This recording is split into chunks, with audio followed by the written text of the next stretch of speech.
중학교에 다니는 한 여학생이 교회 수련회를 다녀와서 대뜸 하는 말이 행복하게 잘 사는 친구들도 많잖아요 라고 하더라는 것입니다.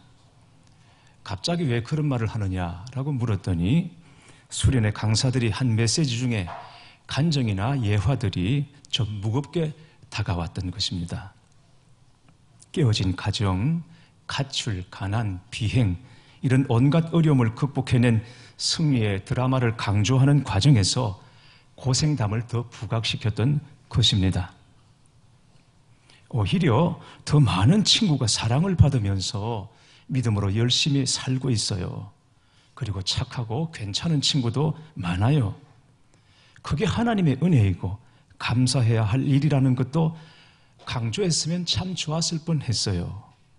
참석한 아이들이 다 불행하게 사는 것은 아니니까요. 이렇게 말했습니다. 딸의 말을 듣고는 정말 그렇구나 싶었다고 합니다. 그러면서 주신 행복과 은혜에 감사하면서 긍정적인 관점도 놓치지 않으려고 하는 딸의 그 마음이 참 고마웠다고 말했습니다. 사람들은 누구나 다 기적을 꿈꿉니다. 자신의 힘으로 이룰 수 없는 것에 대해서 어떤 보이지 않는 힘이나 보이지 않는 손길에 의해서 이루어 보고자 하는 소원을 다 가지고 있습니다. 또 인생 한방, 대박 이런 기적 같은 것에 사람들이 많이 목말라 하고 있습니다. 그러면 믿는 우리는 그런 기적과는 무관한 사람인가? 그렇지 않습니다. 기독교 신앙 자체가 기적입니다. 하나님께서 천지를 창조하시고 예수님께서 다시 재림하시는 거기까지, 창세기에서 요한계시록까지 모든 것이 다 기적이요 신비입니다. 그러므로 성경에서 기적과 신비를 빼고 나면 성경 앞표지와 뒷표지만 남는다는 말이 있습니다. 그러나 문제는 기적이라고 하면 우리는 그야말로 한방, 대박, 반전 이런 것들만 기적이라고 생각하지 날마다 우리 삶 속에서 일어나고 있는 기적에 대해서는 다 눈을 감고 있더라는 것입니다. 오늘 본문은 욥의 고난에 대한 하나님의 대답입니다. 우리가 아는 것처럼 욥은 고난 중에도 그 입술로 하나님께 범죄하지 않으려고 애썼던 사람입니다. 욥의 의로움에 대해서 사단이 시기해서 시험하겠다고 했을 때 하나님께서 허용하셨습니다.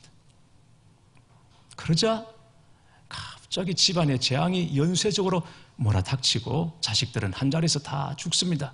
급기야 자신의 몸도 병들고 아내는 저주했습니다. 그런 판에도 욥은 하나님을 원망하지 않았습니다. 친구들이 잇따라 찾아와서 그 상한 심령을 긁었을 때에도 욥은 인내함으로 꿋꿋이 이겨나가고 있었습니다. 그러나 욥도 사람인지라 끝내 하나님 앞에서 자신의 억울함을 토해냅니다. 하나님, 제가 도대체 왜 이런 고난을 당해야 하는 것입니까? 이 고난을 통해서 제가 얻게 될 유익은 무엇입니까? 하나님은 제 인생에 대하여 제 삶을 통치하시고 경영하시는 이 방식이 과연 의롭고 정당한 것입니까? 하나님은 어떤 분이십니까? 이렇게 하나님께 묻습니다. 그러나 이것은 묻는 것이 아닙니다. 하나님께 항의하는 것이고 하나님과 다투는 것입니다. 왜 그렇습니까? 욥은 스스로 자신을 의롭다고 여겼기 때문이에요. 사람들이 동방의 의인이다 이렇게 말하니까 정말 자신이 의인인 줄 알고 이 의에 대한 대가가 하나님 이것이라면 하나님은 어떤 분이십니까? 그렇게 항변하는 것입니다. 사실은 우리도 그럴 때가 있습니다.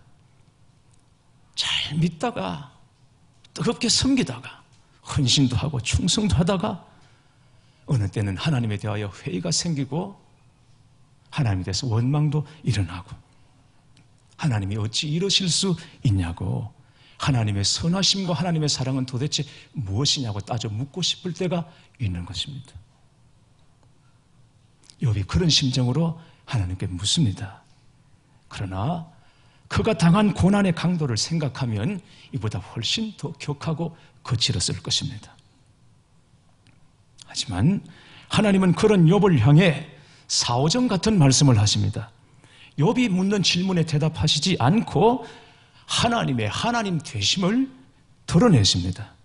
오늘 우리가 읽지 않았습니다만 욥기 38장 앞부분부터 보시면 하나님은 먼저 천지 창조에 대하여, 하나님의 창조에 대하여 말씀하십니다. 하나님이 땅에 기초를 놓으셨으며 한치의 오차도 없이 정확무후하게 만물을 창조하셨습니다. 하나님이 지으신 모든 세계를 바라보며 새벽 별들과 천사들이 하나님의 위대한 창조의 솜씨를 찬양하고 노래했습니다. 그뿐만이 아닙니다. 하나님은 바다를 지으시고 그 바닷물이 육지로 넘어오지 않도록 땅과 바다의 육지, 이 바다의 경계를 하나님께서 정하셨습니다. 또한 하나님은 아침을 지으시고 밤을 지으시고 하나님은 온 우주를 주관하시는 분으로 비도 만드시고 이슬도 만드시고 그리고 서리와 얼음까지 만드신 분이십니다. 온 땅을 주관하시는 분이시죠. 이 말씀을 하나님께서 하시는 것입니다. 무슨 의미이겠습니까? 하나님은 욥의 질문과 원방에 특별한 기적을 통해서가 아니라 오히려 매일 볼 수 있지만 그러나 미처 깨닫지 못했던 일상을 통해서 하나님의 하나님 되심, 하나님의 전능하심을 드러내 주시는 것입니다. 그러나 욥은 그것을 알지 못했습니다.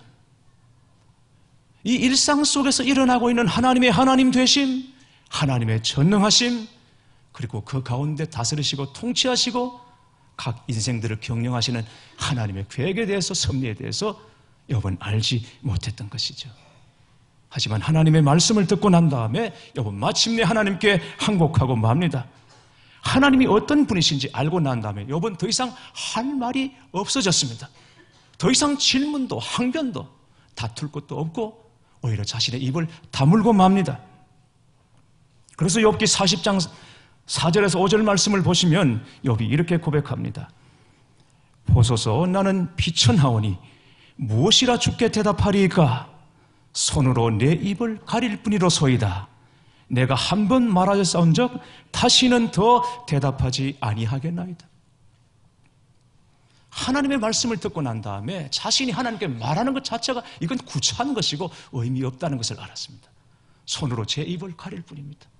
제가 한 번 말하였사온즉 다시는 더 말하지 않겠습니다. 할 말이 없어진 것입니다. 신약에 넘어와서 세례 요한도 이와 비슷한 일을 겪습니다. 주의 길을 예비하는 자로 그는 광야에서 외쳤습니다. 그 바람에 잡혀 들어갔습니다. 옥에 갇혔습니다. 무고한 고난입니다. 1년 6개월이 지났음에도 불구하고 주님은 그에게 그림자조차 보이지 않습니다. 그때 요한이 흔들립니다. 도대체 이 고난은 뭔가? 내가 여기서 이렇게 죽는다면 내 삶은 정말 영광스러운 것인가? 아니면 이건 개죽음인가? 요한이 흔들렸습니다. 주님에 대해서 회의가 생겼습니다. 그래서 제자들을 주님께로 보내서 묻습니다. 오실 그이가 당신이니까 정말 주님 맞습니까? 메시아 맞습니까? 우리가 기다리던 그분이 당신이십니까? 당신으로 인하여 내가 여기 고난받아 죽는다더라도 의미 있는 것입니까? 아니면 제가 여기서 죽는다면 이건 정말 개죽음입니까? 이런 질문을 한 것입니다. 주님이 가타부타 말씀을 안 하십니다. 그렇다, 당연하지. 요한 힘내라. 이런 말씀이 아니었습니다. 주님이 어떤 말씀하십니까? 소경이 보며 귀머거리가 들으며 저는 자가 걸으며 가난한 자들에게 복음이 전파된다 하라 그랬습니다. 무슨 말씀이에요? 요한이 듣고 싶었던 말씀은, 대답은 그게 아니었던 것입니다. 아니다, 맞다, 가타부타 대답을 원했던 거예요. 그런데 예수님은 그런 말씀이 아닙니다. 소경이 보는 것과 귀머거리가 듣는 것과 병든 자가 낫는 것과 저는 자가 걷고 지금도 가난한 자들에게 복음이 전파된다 하라. 무슨 말입니까? 요한은 갇혔어도 하나님의 역사는 계속적으로 일어나고 있다는 것입니다. 그러니 갇혀있는 너의 현실만 보지 말고 지금도 여전히 일상 속에서 일어나고 있는 하나님의 일을 보라는 것이죠. 요한은 예수님의 그 말씀을 듣고 그 뜻이 무엇인지 알아차리고 그는 죽기까지 주의 길을 갔던 것입니다. 사랑하는 교회 여러분, 우리 역시 조금만 주의를 기울이면 우리 일상 속에서 하나님 일하시는 능력을 얼마든지 발견하고 포착할 수 있습니다. 다른 건 말할 거 없습니다. 우리의 몸을 보십시오. 지금 여러분은 자리에 앉아서 아무것도 안 하고 있습니다. 저는 이 자리에 서서 악이라도 쓰지만 여러분은 그냥 앉아 계십니다. 그런데도 여러분, 우리 폐는 호흡하고 심장은 박동하고 우리 피는 돌고 있습니다. 우리 피는 하루에 2억 7천만 킬로미터를 움직입니다. 그렇게 열심히 돌아감으로, 활동함으로, 움직임으로 저와 여러분이 이렇게 살아있는 것이고 하나님을 예배하는 자로 주님 앞에 나온 것입니다. 그쳐 보십시오. 아무것도 아닙니다. 정말 티끌과 같은 존재인 것입니다. 우리 몸만 봐도 그런 것이죠. 인도의 시성이라고 하는 타고르는 일상 속에 드러나신 하나님의 신비한 능력을 이렇게 말했습니다. 나는 나무에게 물었다. 하나님에 대해서 말해 주겠니? 그러자 나무는 꽃을 피웠다. 지난주 토요일 우리 여선교에서 경북 청도로 가을 나들이를 다녀왔습니다. 저도 중간에 들렀다가 좋은 곳에서 차 한 잔을 마시고 왔는데 우리 가까운 곳에 이렇게 좋은 곳이 있는 줄을 몰랐습니다. 우리 여선교 회원님들은, 성도님들은 그 아름다운 풍광을 보시면서 무엇을 느끼셨는지 모르겠습니다. 다들 열심히 사진들 찍으셨는데 무엇을 느끼셨습니까? 이 세상이, 이 땅이, 이 계절이 바로 하나님의 기적이라는 것을 여러분들은 눈치채셨습니까? 그러나 기적 중의 기적은 바로 예수님이십니다. 예수님이 진짜 기적이십니다.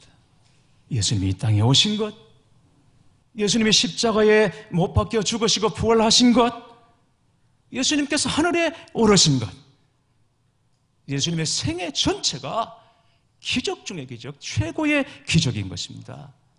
그런데 더 놀라운 것은 이 모든 기적이 바로 나를 위해 행하신 일이라고 하는 것입니다. 여러분, 예수님이 이 땅에 오시고 십자가에 못 박히신 것, 인류를 위한 일이라고 그렇게 뭉뚱그려서 객관적으로 말하시면 안 됩니다. 맞는 말이지만 그러나 그것이 다 맞는 것은 아닙니다. 물론 예수님께서 이 땅에 오셔서 십자가 지시고 부활하시고 성천하신 모든 일들이 다 인류를 위한 일이지만은 그렇게 말하시면 안 됩니다. 여러분은 그렇게 말하시면 안 됩니다. 나를 위한 일이라고 여러분 고백해야 하는 것입니다. 주님이 이 땅에 오신 것은 나 한 사람을 위해서 오신 것입니다. 주님이 십자가에 못 박히신 것, 나 한 사람을 위해서 못 박히신 것입니다. 주님이 부활하신 것, 나를 위해서 나 한 사람을 위하여 부활하셨고, 나 한 사람을 위하여 하늘에 가셨고, 그리고 나 한 사람을 위하여 주님이 이 땅에 다시 오실 것입니다. 이게 바로 기적인 것입니다. 우리가 이 엄청난 기적을 누리고 살아가고 있지만 우리가 그걸 얼마나 느끼며 살고 있을까요? 우리가 그걸 얼마나 알고 있을까요? 여러분이 오늘 여기 나와 앉아 계신 것, 구원받은 생명 가지고 하나님의 자녀로 오늘도 살아가고 있는 것, 여러분이 엄청난 은혜 결코 잊으시면 안 됩니다. 오늘 강단의 추수감사절이라고 귤이 이렇게 장식이 되어 있어요. 어제 우리 방은순 권사님과 마을에서 아주 오랫동안 섬겨주셨는데 귤을 보니까 이여령 박사님 이야기가 생각납니다.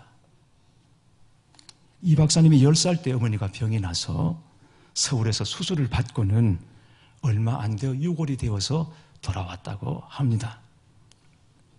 그런데 유골과 함께 이 노란 귤 몇 알이 함께 딸려왔다라는 것입니다.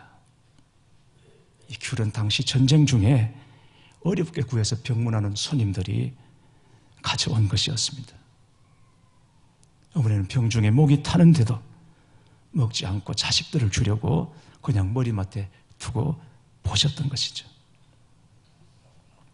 그런데 그 노란 귤과 함께 어머니는 하얀 상자 속에 유골이 되어서 돌아온 것입니다. 그 귤은 어머니도 자신도 형도 먹을 수 없는 열매였습니다. 그것은 먹는 열매가 아니었던 것입니다.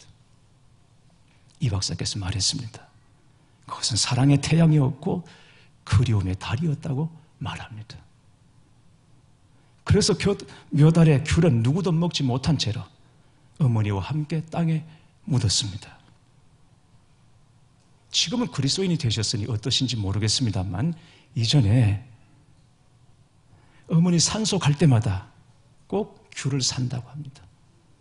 홍동백서에는 없는 색깔이지만 그래도 꼭 귤을 산다고 했습니다. 그런데 길을 가다가 좌판에 수북이 쌓여서 그렇게 지천으로 흔한 귤을 보면 이 박사께서는 분노가 치민다고 했어요. 왜? 어머니가 머리맡에 놓아두고 가신 그 귤이 그렇게 흔한 귤이 되어서는 안 되는 것인지, 어머니가 먹지 못하고 머리맡에 두고 가신 그 귤이 지폐 몇 장으로 함부로 살 수 있는 그런 귤이 아닌데, 근데 지천으로 널려있는 거 보면 속에서 분노가 치밀어 오른다고 그렇게 말했던 것이 생각납니다. 여러분 어떻게 생각하십니까?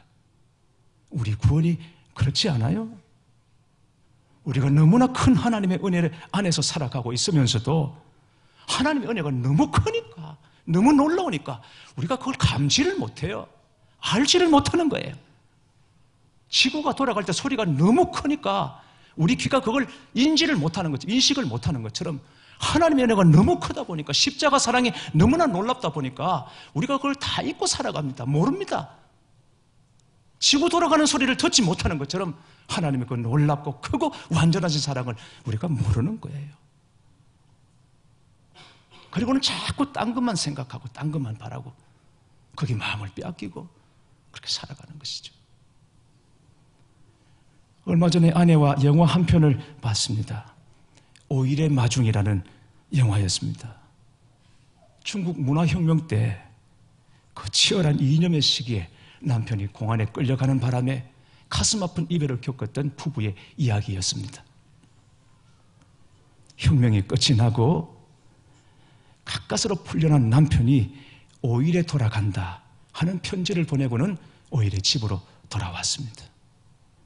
그러나 안타깝게도 그 사이에 아내는 충격으로 기억을 잃어버리고 말았습니다.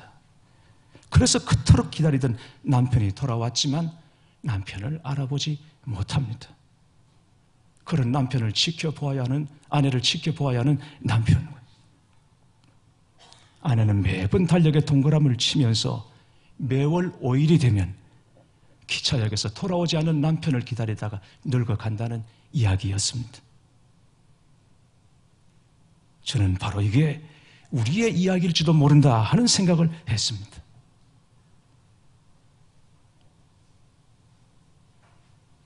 내가 그 안에, 그가 내 안에 함께 더불어 먹으리라.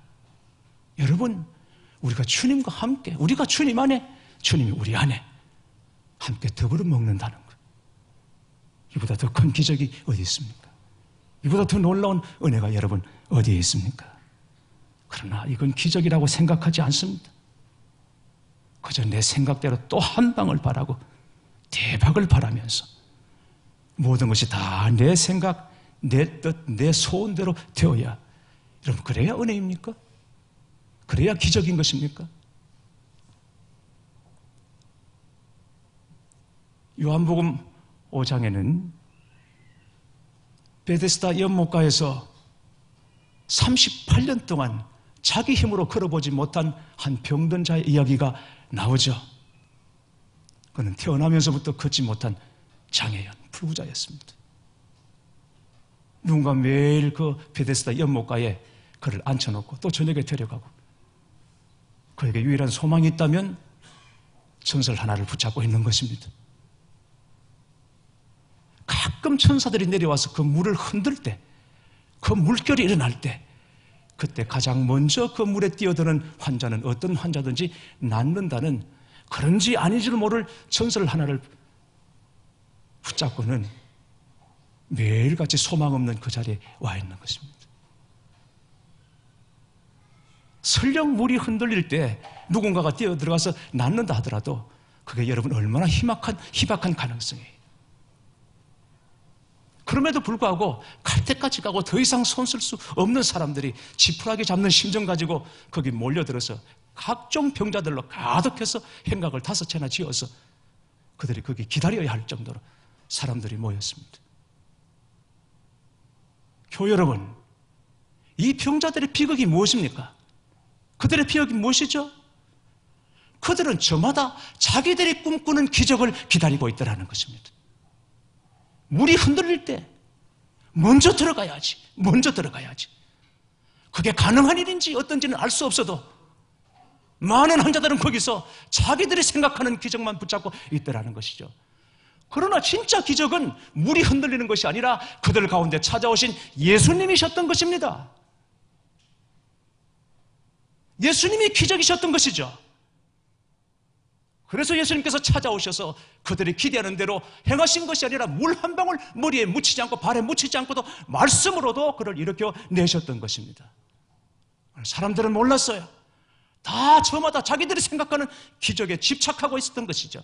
진짜 기적이신 예수님을 몰랐던 것입니다. 여러분, 예수님이 기적이 아니라면 진짜 기적은 없는 것입니다. 예수님이 기적이 아니라면 모든 것은 다 가짜, 사이비, 다 속이는 것들입니다. 주님이 기적입니다. 주님만이 기적인 것입니다. 홍해가 갈라지고 여리고 성이 무너지고 하늘에서 불이 떨어진 이야기가 구약성경에 나옵니다. 신약성경에도 보리떡 5개 물고기 2마리로 5,000명을 먹이고 바람과 파도가 말씀 앞에 잠잠해지고 죽은 자가 살아나는 기적들이 있죠. 놀라운 기적입니다. 그러나 더 놀라운 기적은 무엇입니까? 우리가 그 사실들을 진리로 믿고 있다는 것입니다. 성경의 이야기가 단지 하나의 이야기가 아니라 그게 분명한 진리고 사실이라는 것을 우리가 믿고 있다는 것. 내가 믿지 않으면 아무리 그게 성경 이야기라도 아무 소용없는 것입니다. 그런데 그걸 내가 믿습니다. 하나님이 행하시고 주님이 행하신 일이라고 내가 믿고 있습니다. 이 믿음이 어디서 온 것입니까? 주님께로부터 온 것인 줄 믿으시기를 축원합니다. 기적인 것입니다. 우리가 이거 놓치면 안 됩니다. 감사와 불평은 딱 한 가지 차이입니다. 감사하는 사람은 있는 것을 보고 불평하는 사람은 없는 것을 봅니다. 데살로니가전서 5장 18절에 범사에 감사하라. 이것이 그리스도 예수 안에서 너희를 향하신 하나님의 뜻이니라 했습니다. 이해하기 어려운 말씀입니다. 왜? 범사에 가끔 감사라는 것이 아니라 범사의 모든 일에 감사하라 하셨기 때문입니다. 그래서 솔직히 우리 중에는 감사보다는 사실 원망이 목까지 차오른 분들이 계실지도 모릅니다. 그러나 그럼에도 하나님께서는 우리 모두에게 무조건 감사하라고 말씀하십니다. 여기 하나님의 깊은 뜻이 있습니다. 저주 같은 인생, 저주 같은 문제를 바꾸어 놓는 힘은 바로 감사에 있기 때문인 것입니다. 믿으시기를 축복합니다. 교회 여러분, 날마다 여러분이 경험하는 여러분의 일상의 감사를 잊지 마십시오. 일상에 감사하십시오. 해가 그냥 뜹니까? 밤이 그냥 오고 아침에 그냥 일어나는 것입니까? 그냥 손발이 있으니까 움직이는 것입니까, 여러분? 계절이 그냥 바뀌는 것입니까? 일상의 은혜에 감사하시길 바랍니다. 우리 삶 속에 바람처럼 공기처럼 스며들어 있는 하나님의 은혜를 잊으시면 안 됩니다. 그러나 무엇보다도 구원의 주 예수 그리스도, 살아계신 하나님 예수 그리스도 그 한 분만으로도 평생 감사가 넘치는 여러분의 삶이 되시기를 주님의 이름으로 축원합니다.